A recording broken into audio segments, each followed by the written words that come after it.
तो दोस्तों आज हम एक ऐसे आदमी की कहानी देखेंगे जो हजारों सालों से खोई हुई अटलांटिस सिटी को ढूंढने जाता है और इसमें उनका सामना कुछ भयानक खतरों से होता है। तो चलिए शुरू करते हैं। तो मूवी शुरू होती है अटलांटिस नाम की एक सिटी से, जिनकी टेक्निक प्रेजेंट टाइम की टेक्निक से बहुत एडवांस्ड है। लेकिन आज उनकी सिटी पर एक बहुत बड़ा खतरा आने वाला है, जो कि बड़ी बड़ी वेव्स के रूप में है। इससे सिटी में अफरा तफरी मच जाती है और वो सब खुद को बचाने की कोशिश करने लगते हैं। यहीं हम उनकी रॉयल फैमिली को देखते हैं, जिसमें किंग और क्वीन के अलावा उनकी बेटी कीडा भी है। क्वीन कीडा से तुरंत सेफ्टी में जाने को बोलती है और तभी हम देखते हैं कि सिटी के ऊपर एक अजीब सी रोशनी चमकने लगी है, जो क्वीन को हिप्नोटाइज करके अपने साथ ले जाती है। सिटी के गार्ड्स उसके आसपास एक शील्ड बना लेते हैं, जिससे सिटी तो बच जाती है, लेकिन समुद्र हमेशा के लिए उसे अपने अंदर समा लेता है और इस तरह एक हंसती खेलती सिटी गायब हो जाती है। आगे का सीन 8000 साल बाद का है, जहां हम माइलो नाम के एक लैंग्वेज एक्सपर्ट को देखते हैं, जो सिटी म्यूजियम के बॉयलर रूम में रहता है। माइलो को अटलांटिस सिटी में बहुत दिलचस्पी है और वो कैसे भी करके उसे ढूंढना चाहता है। वो बताता है कि वैसे तो वो लोग हर चीज में एडवांस थे, लेकिन इसमें सबसे खास था एक पावर सोर्स, और अगर वो उनके हाथ लग जाए तो दुनिया की काफी सारी प्रॉब्लम्स को सॉल्व किया जा सकता है। आगे वो एक बुक शेपर्ड जनरल के बारे में बताता है, जिसमें अटलांटिस तक पहुंचने का रास्ता लिखा हुआ है, लेकिन इसे ढूंढने के लिए उसे आइसलैंड तक जाना होगा। पता चलता है कि उसके दादाजी भी उसकी तरह एक एक्सप्लोरर ही थे, लेकिन अब वो इस दुनिया में नहीं है। फिर माइलो फंडिंग मांगने के लिए म्यूजियम के बोर्ड के पास जाता है, लेकिन वो सब उसे देखते ही भाग खड़े होते हैं और डायरेक्टर उसे कहता है कि हम तुम्हारे पागलपन पर पैसा नहीं लगा सकते। उदास माइलो वापस अपने रूम में आता है, जहाँ एक हेल्गा नाम की लेडी उसका इंतजार कर रही है। वो उसे एक बार अपने मालिक से मिलने को बोलती है, जिसका नाम विटमोर है, और माइलो देखता है कि वो उसके दादाजी का पुराना दोस्त है। विटमोर उसे टेबल पर रखा एक गिफ्ट देखने को बोलता है, जो असल में उसके दादाजी ने दिया था, और माइलो देखता है कि इसमें वही शेपर्ड जनरल है, जिसे वो ढूंढने की बहुत कोशिश कर रहा था। फिर विटमोर उसे बताता है कि मैं तुम्हारे दादाजी के काम से बहुत इम्प्रेस था और अटलांटिस ढूंढने के मिशन को फाइनेंस करना चाहता हूँ। वो उसे मिशन में यूज होने वाली सबमरीन का मॉडल दिखाता है और ये देखकर माइलो भी उसकी बात मान जाता है। फिर वो माइलो को कुछ तस्वीरें दिखाता है, जिसमें जियोलॉजी, डेमोलेशन, मैकेनिक और डॉक्टर की टीम है, और ये लोग पहले भी उसके दादाजी के साथ काम कर चुके हैं। आगे हम उन्हें एक बड़े से शिप पर देखते हैं, जहाँ से वो सबमरीन को बोर्ड करने वाले हैं, और मिशन का लीडर है रोर के नाम का कमांडर। जल्दी ही उनकी सबमरीन डाइव कर जाती है और माइलो उन सबको आने वाले खतरों के बारे में बताता है। उसके हिसाब से उनका सामना एक सी मॉन्स्टर से होने वाला है, जो असल में अटलांटिस सिटी की रक्षा करता है, और उससे बचकर ही वो अटलांटिस के गेट तक जा सकते हैं। रास्ते में उन्हें कुछ दूसरे शिप भी दिखाई देते हैं, जो अटलांटिस पहुंचने से पहले ही नष्ट हो गए, और ये देखकर वो घबरा जाते हैं। तभी हम सबमरीन के नीचे उस मॉन्स्टर को देखते हैं, जो इनकी सबमरीन को फॉलो कर रहा है और मौका मिलते ही उन पर अटैक कर देता है। माइलो देखता है कि ये असल में एक मैकेनिकल रोबोट है और शायद अटलांटिस के लोगों ने ही इसे यहाँ छोड़ा है। वो लोग उस पर अपनी गन से हमला करते हैं, लेकिन इसका उस मॉन्स्टर पर कोई असर नहीं होता और उल्टा वो ही उनकी सबमरीन को तबाह कर देता है। बचने के लिए वो अपनी मिनी सबमरीन का यूज करते हैं और माइलो उन्हें सामने बनी एक दरार में चलने को कहता है। मॉन्स्टर उनके काफी सारे साथियों को मार डालता है, लेकिन आखिरकार वो उससे बचकर निकल जाते हैं। आगे वो लोग एक एयर पॉकेट में आते हैं, जहाँ सामने उन्हें अटलांटिस का दरवाजा नजर आता है, जो सतह से हजारों मीटर नीचे छुपा हुआ था। फिर वो अपने मरे हुए साथियों को श्रद्धांजलि देते हैं और कमांडर उन्हें आगे बढ़ने के लिए अपनी गाड़ियाँ तैयार करने को बोलता है। इसी तरह वो माइलो के बताए रास्ते पर निकल पड़ते हैं और हम देखते हैं कि कुछ अजीब से लोग उनका पीछा कर रहे हैं। फिर रात को एक जगह वो आराम करने रुकते हैं, जहाँ बीच में एक चमकती हुई लालटेन लगी हुई है, और वो इस तरह की नेचुरल लाइट को देखकर हैरान रह जाते हैं। आगे खाना खाते हुए माइलो उस बुक को चेक करने लगता है और देखता है कि पावर सोर्स की जानकारी वाला पेज फटा हुआ है। यहीं उसे अपनी टीम के बैकग्राउंड के बारे में पता चलता है, जहाँ वो सब किसी न किसी प्रॉब्लम के सताए हुए हैं। फिर जल्दी ही वो सब सोने चले जाते हैं और हम देखते हैं कि वो अजीब से लोग वहाँ उनकी तहकीकात करने आए हैं। तभी माइलो फ्रेश होने के लिए बाहर आता है और उसकी टॉर्च की रोशनी के कारण लालटेन से कुछ अजीब से जुगनू बाहर आते हैं। माइलो देखता है कि ये किसी भी चीज को पल भर में जला देते हैं और ऐसे ही हजारों जुगनू उनकी तरफ आ रहे हैं। इससे उनके पूरे कैंप में आग लग जाती है और वो तुरंत अपनी गाड़ियां लेकर ब्रिज को क्रॉस करने लगते हैं। तभी एक धमाके से वो ब्रिज टूट जाता है और ये सब एक सोते हुए वोल्केनो के बेस में आ गिरते हैं। वो देखते हैं कि वोल्केनो का मुंह सील पड़ा हुआ है और वो इसके थ्रू एंड में यहाँ से बाहर निकल सकते हैं, लेकिन उन्हें बस इतना ध्यान रखना होगा कि यहाँ कोई बड़ा ब्लास्ट ना हो, वरना ये सोया हुआ वोल्केनो जाग जाएगा। तभी वो देखते हैं कि माइलो उस ब्रिज पर घायल पड़ा हुआ है, जहाँ उसके पास वही अजीब से लोग आते हैं और उनमें से एक लड़की माइलो के घाव ठीक कर देती है और इसके लिए वो अपने क्रिस्टल का यूज करती है। फिर उसके दोस्तों को आता देख वो लोग वहाँ से भाग जाते हैं और माइलो भी उनका पीछा करने लगता है। पीछा करते हुए वो गुफा से बाहर एक आइलैंड पर आता है और उसके साथी भी जल्दी ही वहाँ पहुँच जाते हैं। यहाँ उन्हें सामने वो अटलांटिस सिटी नजर आती है और तभी वो अजीब से लोग फिर उन्हें घेर लेते हैं। लैंग्वेज एक्सपर्ट होने के कारण माइलो उनकी भाषा समझ जाता है और पता चलता है कि ये सब लोग अटलांटिस के निवासी हैं और ये लड़की प्रिंसेस कीडा है। जल्दी ही उन लोगों में दोस्ती हो जाती है और कीडा उन्हें अपने साथ सिटी में चलने को कहती है।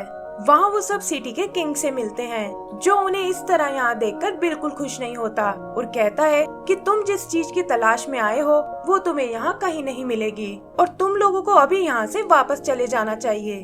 तब कमांडर उससे एक रात रुकने की परमिशन मांगता है और किंग भी कुछ सोचकर उसके लिए तैयार हो जाता है। कीडा को लगता है कि शायद ये लोग पावर सोर्स ढूंढने में उनकी मदद कर सकते हैं, लेकिन किंग इसके लिए बिल्कुल तैयार नहीं होता और उसे समझाता है कि हमें इन लोगों से दूरी बनाकर रखनी होगी। उधर माइलो कीडा से मिलने जाता है और पता चलता है कि वो भी उससे बात करना चाहती थी। वो दोनों एक दूसरे से बहुत सारी इंफॉर्मेशन शेयर करते हैं और माइलो उसे अपनी बुक के बारे में बताता है और ये भी कि वो उनकी लैंग्वेज पढ़ सकता है। फिर कीडा उसे अपना एक शिप दिखाती है जो काफी टाइम से इनएक्टिव पड़ा हुआ है और माइलो बताता है कि इसे तुम्हारे क्रिस्टल से शुरू किया जा सकता है। आगे कीडा उसे अपनी पूरी सिटी घुमाती है और माइलो भी उनकी सोसाइटी और कल्चर को देखकर हैरान रह जाता है। तब कीडा उसे बताती है कि ये सब बस कुछ ही टाइम के लिए है, क्योंकि अंदर से उनकी सिटी मर रही है और माइलो से अपनी मदद करने को कहती है। फिर वो उसे पानी के नीचे एक सीक्रेट जगह ले जाती है जहाँ कुछ पुरानी पेंटिंग्स बनी हुई हैं और माइलो उन्हें स्टडी करने लगता है। वो कीडा को बताता है कि ये क्रिस्टल तुम्हारी सिटी के हर्ट के जैसा है और ये तुम्हें एनर्जी देने के साथ साथ तुम्हारी सिटी को लाइफ पावर भी देता है। कीडा उसे इस क्रिस्टल की लोकेशन के बारे में पूछती है, लेकिन माइलो बताता है कि बुक का पेज फटा होने के कारण वो इसके बारे में कुछ नहीं जानता। बाहर आने पर उनका सामना कमांडर से होता है, जो असल में यहाँ इस क्रिस्टल को चुराने आया था और पता चलता है कि वो फटा हुआ पेज भी उसी के पास है। वो माइलो से इसे ढूंढने में अपनी मदद करने को कहता है, वरना वो कीडा को जान से मार डालेगा और माइलो को ना चाहते हुए भी उसकी बात माननी पड़ती है। यहाँ से वो लोग सीधा किंग के पास आते हैं, क्योंकि पेज में लिखा था कि सिर्फ वही इसकी लोकेशन के बारे में जानता है। किंग उनकी बात मानने से मना करता है और ये सुनकर कमांडर गुस्से में उसे मारने लगता है। तभी उसकी नजर पैलेस के बीच बने उस फाउंटेन पर पड़ती है, जिस पर वही निशान बने हैं जो इस बुक पर बने हुए हैं। वो उस जगह को चेक करने जाता है और तभी वो पिलर एक लिफ्ट की तरह नीचे जाने लगता है। वहाँ वो उस बड़े से क्रिस्टल को देखते हैं जिसकी रक्षा अटलांटिस के पूर्वज कर रहे हैं। कमांडर माइलो से इसे नीचे लाने का तरीका पूछता है और तभी अचानक क्रिस्टल से निकली रोशनी कीडा को हिप्नोटाइज करके अपने साथ ले जाती है। वो उसे अपने साथ ऊपर क्रिस्टल की ओर खींच लेती है और फिर देखते ही देखते सारी पावर उसके अंदर ट्रांसफर हो जाती है और ऐसा लगता है जैसे वो और क्रिस्टल एक हो चुके हैं। ऐसा होते ही उसके पूर्वजों के स्टोन नीचे गिर पड़ते हैं और कमांडर उसे एक लोहे के बॉक्स में कैद कर लेता है। वो उसे वहाँ से बाहर ले जाने की तैयारी करते हैं और माइलो इन सब से बिल्कुल एग्री नहीं होता। वो उन्हें समझाता है कि इस तरह अटलांटिस सिविलाइजेशन का अंत हो जाएगा और उन्हें इन लोगों पर रहम करना चाहिए। वो बाकी टीम से भी रिक्वेस्ट करता है कि तुम लोगों ने भी अपनी लाइफ में बहुत दुख झेले हैं और तुम्हें इनके दर्द को समझना चाहिए। लेकिन कमांडर कहता है कि दुनिया में पैसे से बड़ा कुछ नहीं होता और ये कहकर माइलो को एक जोरदार पंच मारता है। वो उसे भी उसके दादा की तरह एक फेलियर बताता है और अपने लोगों को वहाँ से निकलने को बोलता है। तभी अचानक उसकी टीम का मन बदलना शुरू हो जाता है और हेल्गा को छोड़कर बाकी सब माइलो के साथ आ जाते हैं। कमांडर को इससे भी कोई फर्क नहीं पड़ता और वो हेल्गा के साथ वहाँ से निकल जाता है। उसके जाते ही सिटी का पानी सूखने लगता है और लोगों के क्रिस्टल की पावर भी कम होने लगती है। कमांडर जाते हुए उस ब्रिज को ब्लास्ट कर देता है ताकि कोई भी उनके पीछे ना आ सके। आगे हम उन सबको पैलेस में देखते हैं, जहाँ डॉक्टर किंग को ठीक करने की कोशिश कर रहा है। किंग माइलो को बताता है कि ये हमारी फैमिली का ट्रेडिशन रहा है और जब भी यहाँ कोई मुसीबत आती है क्रिस्टल रॉयल फैमिली में से किसी एक को चुन लेता है ताकि अपनी पावर्स को सुरक्षित कर सके। ऐसे ही उसने कीडा की मॉम के साथ किया था और अब उसने कीडा को चुना है। आगे वो बताता है कि ये सब उसी की गलती है और उसी की वजह से 8000 साल पहले वो सुनामी आई थी, क्योंकि वो इस क्रिस्टल की पावर को वेपनाइज करना चाहता था। वो माइलो से कीडा को बचाने को कहता है क्योंकि जल्दी ही क्रिस्टल उसे पूरी तरह कंट्रोल कर लेगा और फिर वो कभी वापस नहीं आ पाएगी। इसके लिए वो माइलो को अपना क्रिस्टल देता है और कहता है कि अब कीडा और एटलांटिस को बचाने की जिम्मेदारी तुम्हारे हाथों में है। और ये कहकर किंग दम तोड़ देता है। माइलो अपने अगले एक्शन के बारे में सोचता है और तभी उसे याद आता है कि एटलांटिस के पास अपने उड़ने वाले शिप हैं। वो वहाँ पड़े पुराने शिप्स को एक्टिवेट करता है और बाकी लोगों को भी इसे चलाने का तरीका बताता है। जल्दी ही वो सारे शिप चालू हो जाते हैं और माइलो अपने साथियों को लेकर कमांडर के पीछे चला जाता है।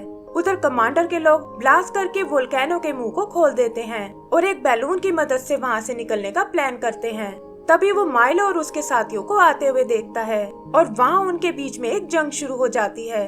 कमांडर के लोग भी अपने पोर्टेबल प्लेन्स का यूज करते हैं और ये देखकर माइलो परेशान हो जाता है।